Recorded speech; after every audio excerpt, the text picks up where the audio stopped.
So today's title is Meet Yourself, a user's guide to building self-esteem. So as you know, every fourth Thursday of the month, we take time to do a moment for self-care. And this is that time. But before we dive in, welcome to the bandwidth. I'm Rosie, your video coach and your program and course creator for I'm Doing This, I'm Going Live, and the real secrets to gaining confidence and going live. I help women over 40 gain confidence and conquer their fear of video. If you have any questions, please make sure to ask them in the comments section, and I want to really engage with you and answer those questions. If you find value in this video, give it a thumbs up. Check out our other videos on the channel and on this page, and subscribe to our channel. Hit that notification bell so you will know when new episodes become available. So let's do this. Again, the title of this show is Meet Yourself, a user's guide to building self-esteem. And our guest is Courtney Wright. She is a mindfulness coach. So welcome to the bandwidth, Courtney. Welcome back, I should say, to the bandwidth. Thank you. Thank you. Thank you for having me. I'm so excited to be back. I enjoyed my experience before. I love what you're doing, and I'm glad to be here. Thank you so much. We love it when people come back. So if you could reintroduce yourself to our audience and tell us a little bit about your background.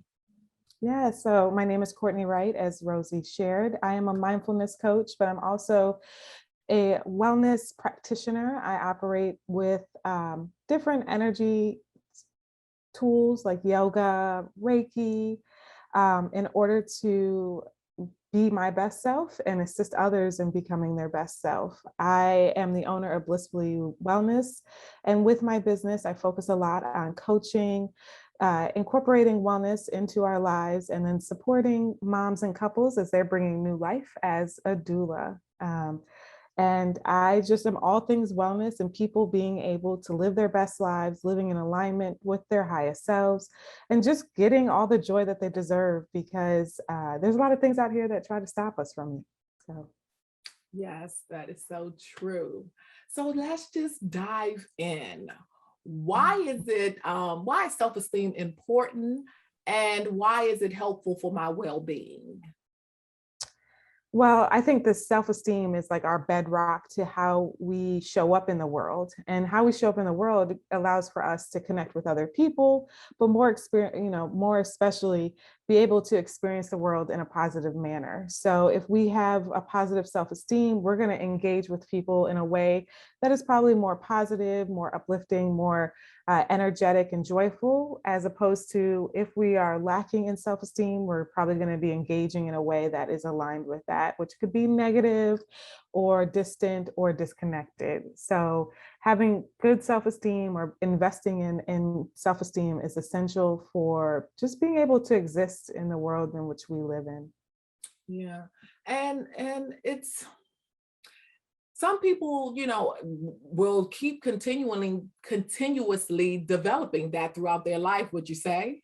Oh, yes. Yes. I always, especially when I'm working with my clients or I'm working with youth, I always explain to them like each iteration of our life is going to get a different version of ourselves. And so as we're moving into those different iterations, we have to do the work that's going to support us in that iteration.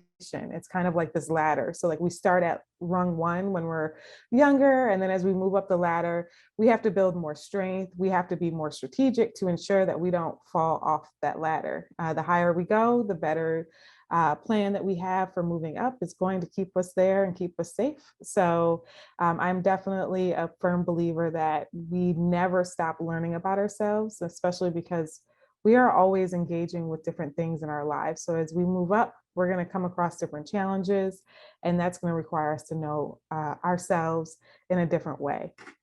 Yeah, and especially for, our community with going live. I just think back to my experience when I first, went live, and, social media in general, not having anything to do with social media, because I felt like whoever knew me already knew me. I kept in contact with whoever, and just putting yourself out there, it does require to get to know yourself again and kind of like break down, those fears that you have, because let's face it, the internet is a, kind of like scary place. You never know what people may say.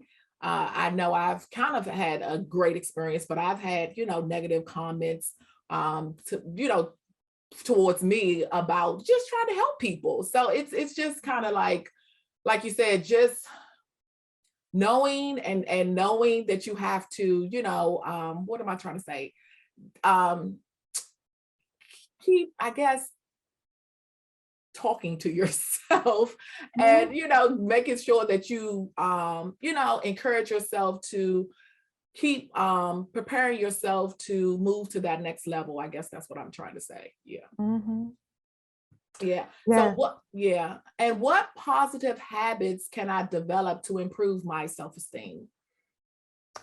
Well, I think the first step, like, is understanding where you are. So I like to encourage people to just take a moment, like a quiet moment, and reflect on themselves and then write down everything that comes up about themselves, because being able to externally view the things that which we see about ourselves gives us a better idea of truly what are some of those subconscious or conscious messages that we are telling ourselves about ourselves. So after you've had a chance to kind of write it all down, then you can kind of go through the list to see, like, all right, what is an actual truth and what is something that is being disguised as a truth. And I say things that are disguised as a truth because it could be like, I'm ugly. And it's like, well, that's not really the truth. It's just that you received that message at some point in your life, or were told that you didn't fit some unrealistic standard of beauty. And now you're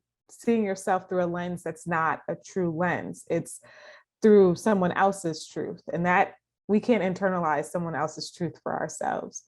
And then from there, one of my practices, so I have mirrors in strategic places around my house. And I like to walk past the mirror and say something affirming about myself. So I might be like, dang girl, look at your curls popping, or those glasses look real cute, or your eyes are really bright today, or your skin is clear. It's whatever it is. And then sometimes, like, I may not have, I might be in the midst of a breakout, my hair is not popping, my lips are chapped, my eyes are just looking a whole hot mess, and I got to comment on my character.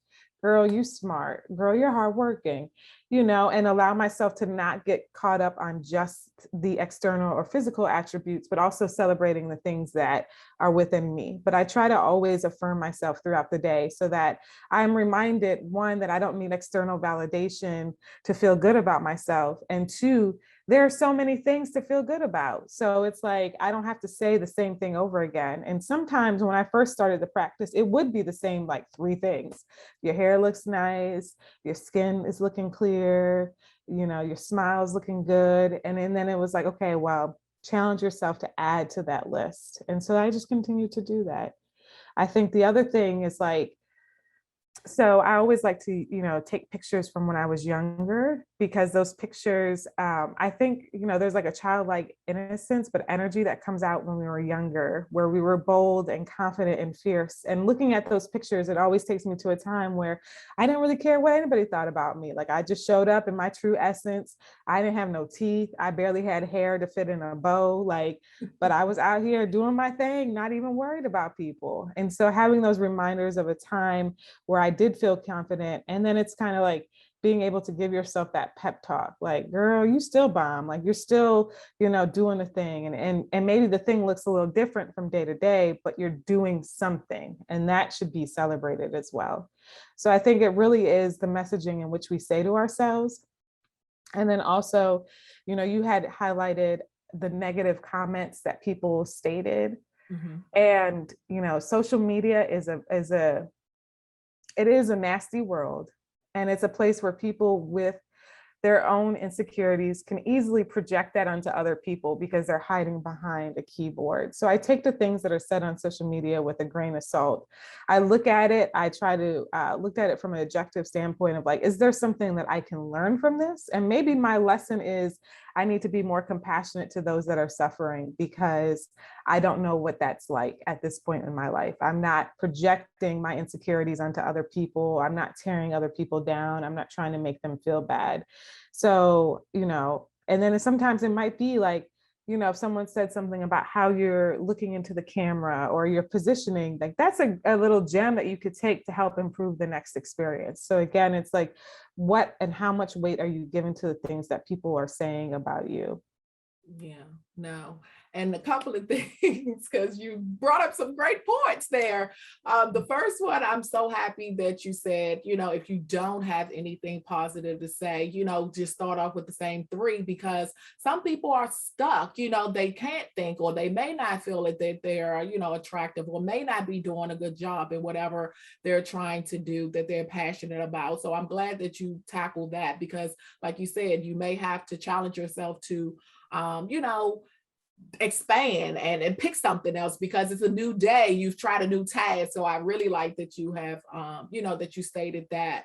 And then also something that I'm bad at is looking back and seeing how far you've come. We're so focused on getting to the next level, you don't realize, and sometimes it takes other people to tell me, because I'm not focused on that at all, to say, look, you have accomplished this, be proud of it. And that helps your self-esteem, because when you reflect on it, you're like, what, I did do that. It may have been, I did go live, what I'm saying? And my next goal is to get, 200 subscribers, who knows? But, you did go live, or you did do a business plan, or you did whatever it is. So it's just so important to look at your previous, wins and celebrate that. Yeah, I agree. One of the things that I operate off of is always looking at my actions and not the outcome. So at the end of every month, when I do like a reflection and a reconciliation of the things that I've accomplished in the month, or the things that I do, it's like, well, what did I accomplish this month? Like, what actions? I don't focus on like, how much money did I get? How many subscribers did I get?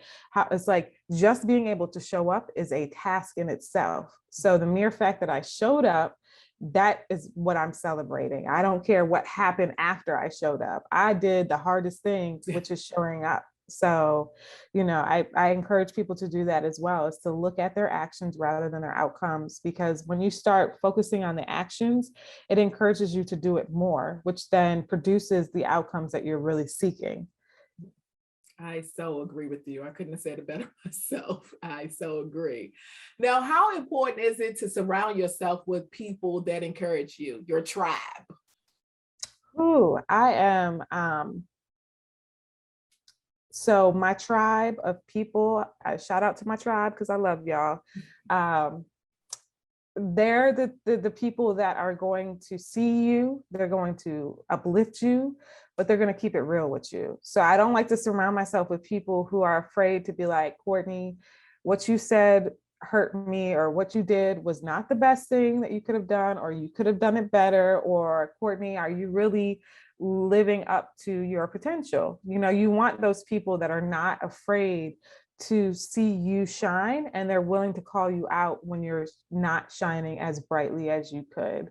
I also think that when you're around a bunch of people who are operating, and I would say in like a negative energy space, like, some people say like low vibrational or whatever, but it's like, if I don't feel the vibration, I don't know if they're low.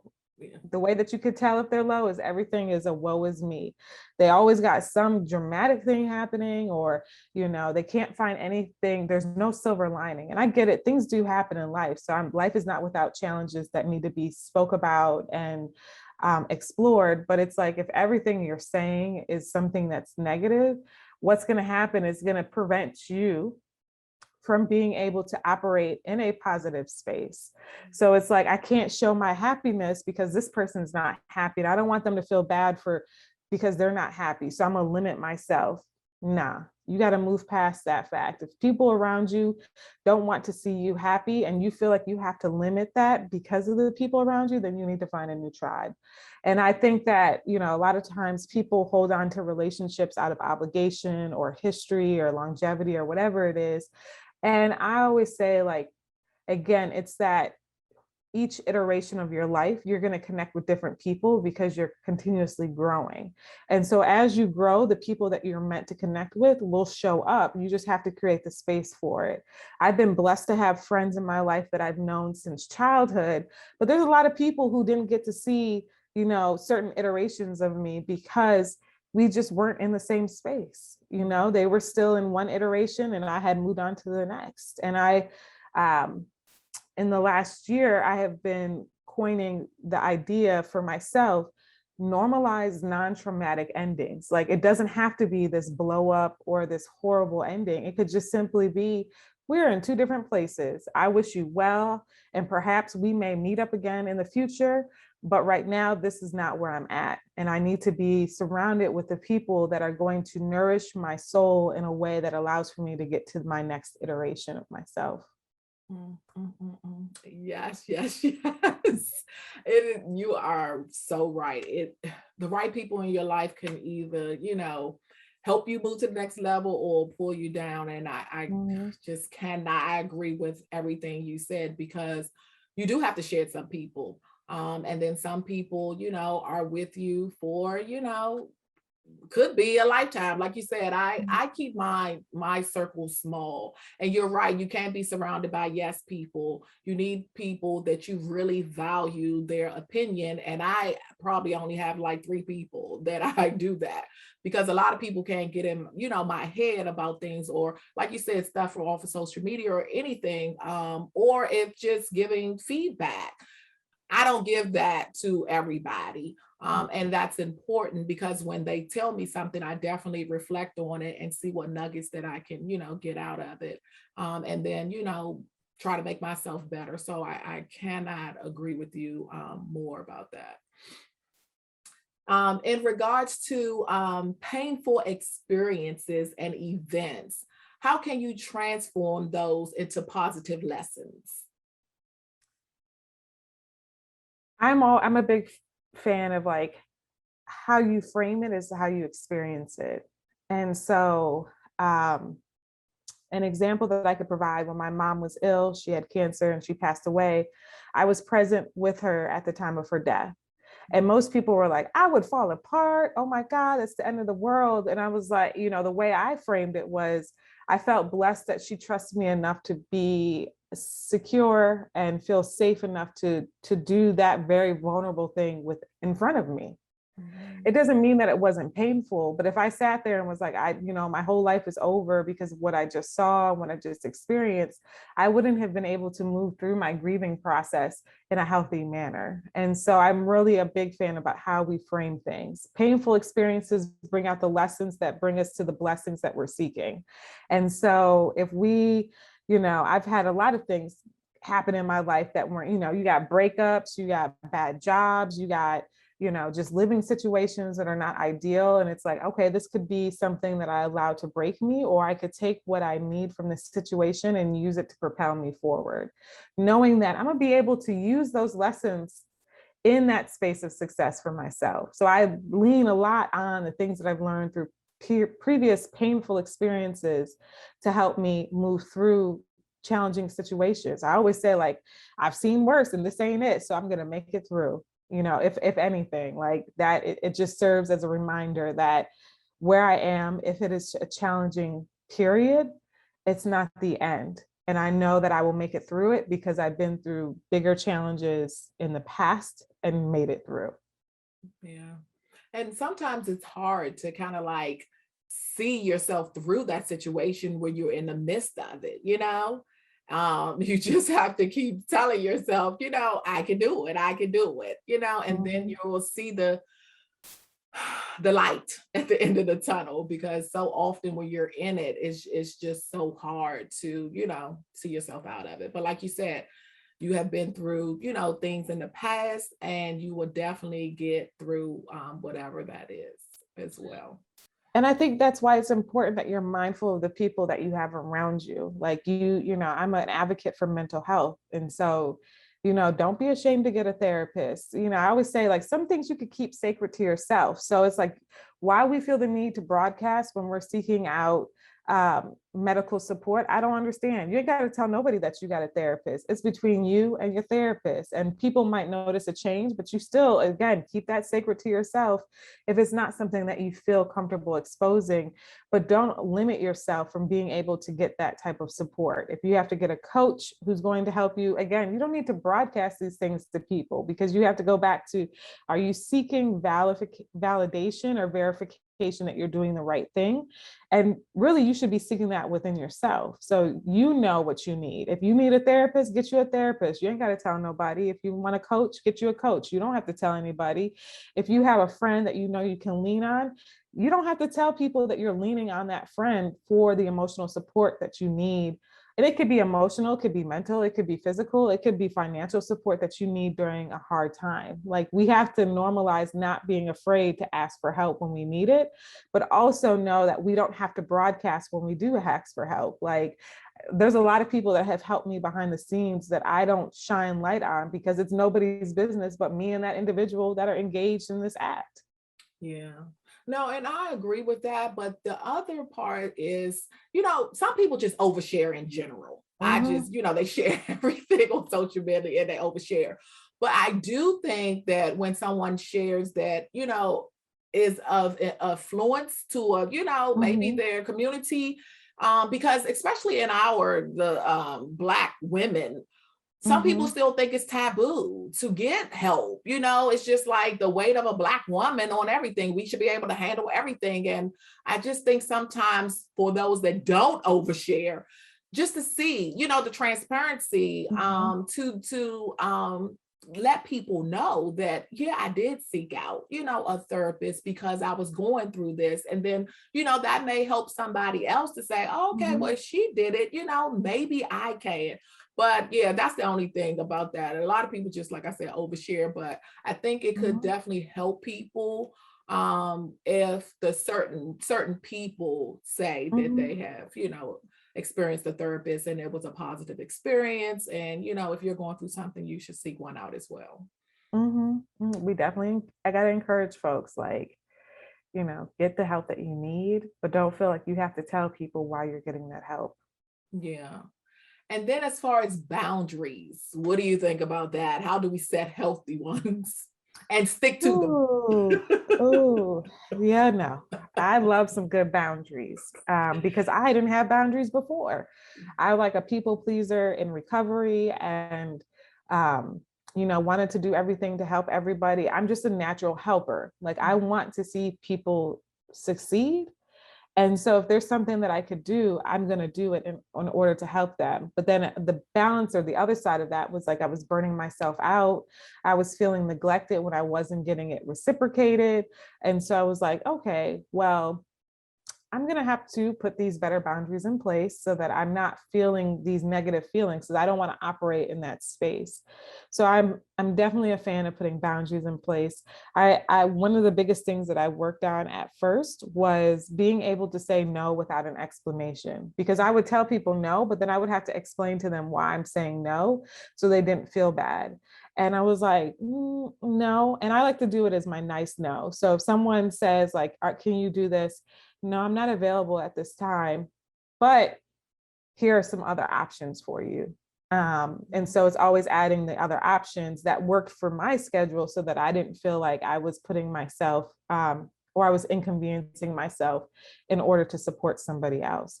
But I wouldn't be like, no, before I'd be like, no, I can't do that because I have to go to the doctor, and then I have to run to the grocery store. And it's like, that goes back to that oversharing. They don't need to know all of that. Like, no, I'm not available, but I'm available at this time. Or no, I'm not available at all to support you, but I'm happy to connect you with someone who I think will be able to help you. Or just no, like, no. And, I'm all about affirmation. So I stopped saying the word I'm and following it by sorry, because I'm not sorry. Like, I apologize, But me, when we say sorry, like as a person, it's almost like saying that you're not good enough. And I refuse to affirm that behind an I'm. So anything that comes behind I am or I'm in my vocabulary is always going to be something that's uplifting and positive. And I might say, no, won't be able to support you at this time. Or if I have to apologize, I apologize. I can't help you. But I hope that you can figure it out. But yeah, I think boundaries are essential. And as again, when we talk about women and particularly Black women, like it's been ingrained in us throughout generations that we're always expected to show up for people, even if that means that we don't show up for ourselves. And one of the beautiful things that I'm seeing in our generation and the generations that follow us is that we are beginning to prioritize ourselves before other people. And at first it could be very uncomfortable, but at the same time, we are recognizing that if we're not taking care of ourselves, like we're not showing up as our best selves to other people. So having boundaries, like I put my phone on do not disturb from 11 to 8:30 so that you can't text me. You can text me, but I'm not going to respond. And if I might not respond till like middle of the next day, just because, there's no sense of urgency. So I'm not going to inconvenience myself. But I think the biggest thing is giving yourself permission to be able to have boundaries in place. So if you don't say it's okay, any boundary that you try to create, you're not going to uphold it. Yeah. But you got to start with yourself. Yeah. And I'm gonna have to timestamp that one because I'm gonna have to go back because I feel like I overshare. I overshare when I say no. And I really need to get out of that because I always say I can't do it because I still feel bad. Because a lot of people don't ask me for favors because they always say, we know you're so busy. And so I have to remind, especially, my mom or somebody that's always there for me, like, it doesn't matter, I'll do it. But it's just, I always say no, but, and you're right, you don't owe anybody that. And so, like I said, I need to timestamp that and try to implement that in my life. Mm-hmm. I just, we have to stop operating that we're in debt to people around us because we're not. I don't owe anybody anything. I don't care if they've done something for me. I don't operate in this space where it's like one for one. Just because you did this for me doesn't mean that I'm obligated to do it for you. And I'm not going to put myself in a position, again, where I'm inconveniencing myself, creating anxiety or unsettled feelings in myself to accommodate a request that really just doesn't work for me. It's not saying that I would never accommodate a request. It's just at the time that you're asking, I cannot accommodate it. And I don't owe you because you've done something for me before. I used to say it to my mom all the time, like, I didn't ask you to bring me in this world. You brought me in the world and now I'm here. So I'm sure there's some reciprocal actions within our relationship, but I'm not in debt to anybody. Well, student loan debt, but even them. But yeah, so it's like, I don't owe anybody anything because they did something nice for me. Like, we have to normalize allowing nice things to happen for us without us thinking that we have to give something back in return, because we don't. They chose to do the nice act and we received it gracefully. And if we choose to do a nice act, we will. And maybe we pay for that nice act to somebody else. It doesn't mean that we have to, go toe to toe every time someone does something for us. Yeah, but I have work to be done in that area. And I'm going to work on it. I really do. I really have work to do in that area. Just start small. Start small. Yeah. Well, thank you so much, Courtney. As always, it's always so good to talk to you. And this topic was great as well. So last two questions. What is next for you and how can people stay connected with you? What is next for me? I'm gonna continue walking in my purpose, however that unfolds, continue supporting the people that seek me out for this support or that I'm connected with. Everything, as I said, is divinely aligned. So continuing to coaching, continue to put out programs, continuing to support people walk into their greatness. Can't really say what that looks like because a year ago it looked very different. So I just open myself up to whatever's coming. You can stay connected with me via IG, it's blissfully_you_wellness, or via email, blissfullyu, the letter U, not YOU, wellness@gmail.com. All right. So what is going to be your takeaway, you guys? You already heard what mine is going to be. I'm going to timestamp some things from this conversation, but I want to hear what your takeaway from this episode will be. So please tell me in the comments, and whatever you decide, take action on it today. I know I will with my baby steps, and also some additional ways I can assist your Go Live journey. Definitely join my email community. I do weekly videos that motivates your Go Live journey. We have giveaways in there. We spotlight community members and have exclusive offers. So if you're interested in joining, just go to my website, rosiefaulkner.com. The first pop-up on my homepage you see, enter your information, and you will be a part of the community. Also, are you watching Shooting the Shits with Rosie? That happens every Tuesday at 7:30 p.m. So definitely watch that. That is where I will answer any of your Go Live questions, and we have fun on there. My program, I'm doing this, I'm going live. Join the wait list. It's a 4-week online program. It will help you overcome mindset challenges. You will get comfortable with the tools needed to go live and navigate the various social media platforms. And at the end of that 4 weeks, you will become courageous enough to hit that go live button. So the link will be in the description box. So make sure you join the wait list. We will launch again soon. My course, The Real Secret to Gaining Confidence and Going Live. It's an online course. I created it to help women like you show up confidently on camera. Once you take the course, you will be content, camera, and tech confident. And that is everything you need to build your brand and conquer video. So just like with the program, sign up for the wait list. We will launch that again soon. All the information will be in the description box. If you find value in this video, definitely subscribe to this channel, give it a thumbs up, hit that notification bell, and check out our other videos. Share this episode link with one person that you know that could benefit from it. And follow me on Facebook, Rosie Faulkner, and IG, Faulkner_Rosie. And feel free to DM me and let me know how I can personally support you. Last but not least, how I always end this is the world is waiting for you to do what only you can.